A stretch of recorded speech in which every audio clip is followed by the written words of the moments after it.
Visakha minor బాలిక హత్య case కీలక మలుపు తిరిగింది. హత్య కేసులో నిందితుడైన సురేష్ కోసం పోలీసులు 12 బృందాలుగా ఏర్పడి గాలింపు చర్యలు చేపట్టారు.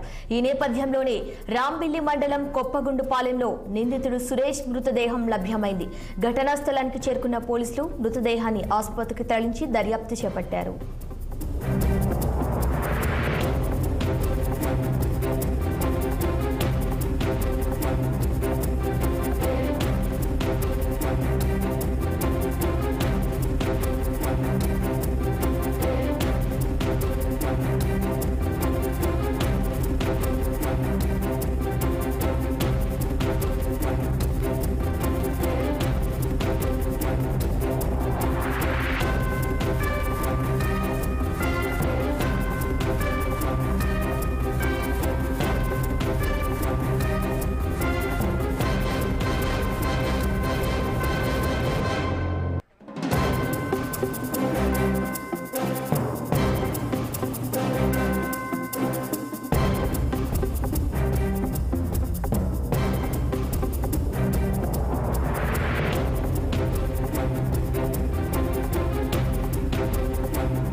విశాఖ మైనర్ బాలిక హత్య కేసు కీలక మలుపు తిరిగింది.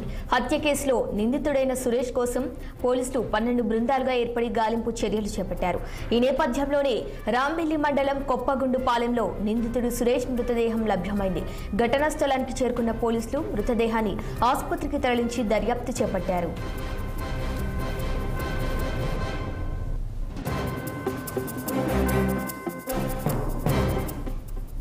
ఇక మైనర్ బాలిక కేసుకు సంబంధించిన పూర్తి వివరాలు మా ప్రతినిధి కన్నబాబు అందిస్తారు. కన్నబాబు, చెప్పండి, ఈ బాలిక హత్య కేసులో నిందితుడైన సురేష్ చివరకు మృతదేహం అయినట్టుగా తెలుస్తోంది. దీనికి సంబంధించిన పూర్తి డీటెయిల్స్ ఏంటి?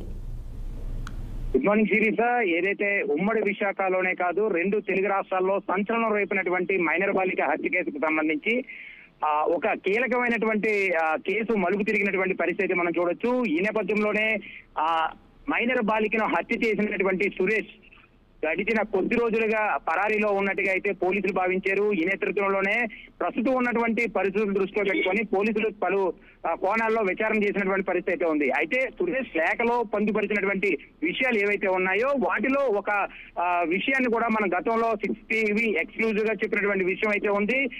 కలిసి ఉంటే కలిసి బతకాలి లేదా కలిసి చావాలనే ఒకే ఒక పదం రాసినటువంటి విధానంపై పోలీసులు కూడా దర్యాప్తు చేపట్టినటువంటి పరిస్థితి అయితే ఉంది. అయితే 6 టీవీ బృందం కూడా ఇదే విషయంపై గతంలో కూడా వార్తల కథనాలు ప్రచారం చేసినటువంటి పరిస్థితి అయితే ఉంది. అయితే ఏదైతే సురేష్ సుమారుగా 12.5 పేజీలు 13 పేజీల లేఖ రాసినటువంటి లేఖలో ఏదైతే సురేష్ రాసినటువంటి అంశాల్లో కొన్ని అంశాలు దృష్టిలో పెట్టుకుంటే కనుక ఖచ్చితంగా తన ఆత్మహత్య చేసుకుని చనిపోయి ఉంటాడనేటువంటి భావన ఆ రోజు డిపార్ట్మెంట్ వాళ్ళు అవనండి లేదా మనకి అందినటువంటి కొన్ని కీలకమైనటువంటి సమాచారం అనండి మనం ముందుగా చెప్పడం జరిగింది.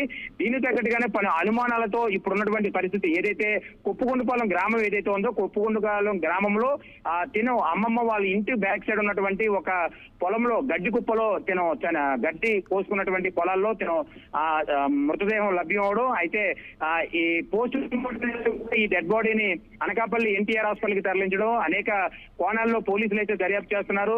నిజంగా ఆత్మహత్య చేసుకుని చనిపోయాడా లేదా మరే ఇతర కారణాల వల్ల ఇదయ్యారా అనే విషయం అయితే మటుకి పోలీసులు ఆరాధిస్తున్నటువంటి పరిస్థితి అయితే ఉంది. పోస్ట్ మార్టం నిమిత్తం కూడా అనకాపల్లి ఎన్టీఆర్ హాస్పిటల్ పంపించినటువంటి సిచ్యువేషన్ కూడా ఉంది.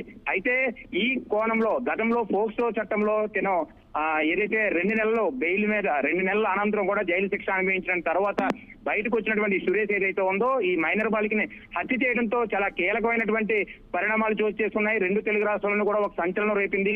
ఈ ఒక్కసారిగా ఈ రోజు మృతదేహం లభ్యం అవడంతో అసలు ఈ 12 పేజీల్లో ఏముందనే విషయాన్ని తెలుసుకునే విషయంపై పోలీసులు కూడా కొంత ఆరాధిస్తున్నటువంటి పరిస్థితి ఉంది. ఏదేమైనప్పటికీ కూడా మైనర్ బాలిక హత్య కేసుకు సంబంధించినటువంటి కీలక ఆధారాలన్నీ కూడా పోలీసులు ఇప్పటికే గోప్యంగా ఉంచినప్పటికీ కూడా ఇక్కడ ఉన్నటువంటి ఈ మృతదేహం చనిపోయినటువంటి మృతదేహం తాలూకా తీరును బట్టి చనిపోయాడా లేదంటే మరే ఇతర కారణాలు ఏమైనా జరిగాయనే ఆ కోణంలో కూడా పోలీసులు కొంత దర్యాప్తు చేస్తున్నటువంటి పరిస్థితి కూడా ఉంది.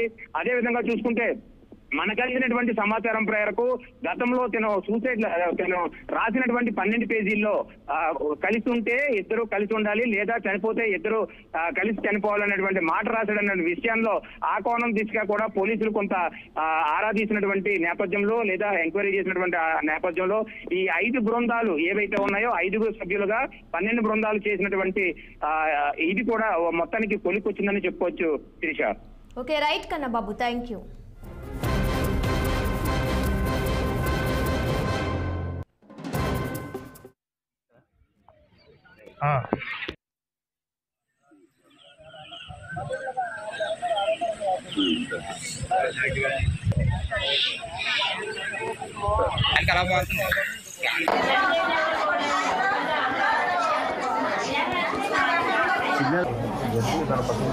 సమాధానం